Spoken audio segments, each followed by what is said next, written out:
ദൃഢം ഒരു ഡീസന്റ് മൂവിയാണ്.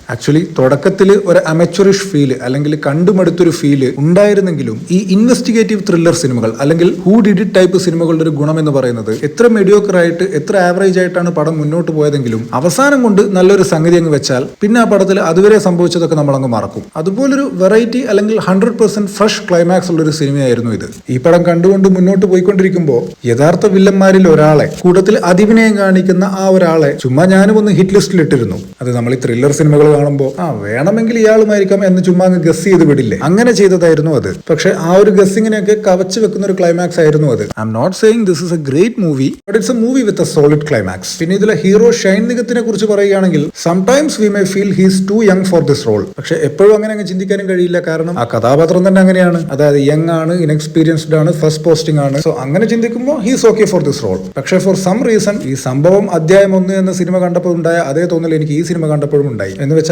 ആസിഫ് അലി ആയിരുന്നു ഒരുപക്ഷെ ഇതിലെ നായകനെങ്കിൽ സംഗതി ഒന്നുകൂടി ഒന്ന് ഉഷാറായനെ, ബോക്സ് ഓഫീസിൽ ശ്രദ്ധിക്കപ്പെട്ടേനെ, ഇപ്പോൾ ഉള്ളതിനേക്കാൾ കൂടുതൽ ആളുകൾ ഇതിനെക്കുറിച്ച് ചർച്ചയും ചെയ്യുമായിരുന്നു. എനിവേസ് ഈ പടം കണ്ടിട്ടില്ലാത്തവരൊന്ന് കണ്ടു നോക്ക്.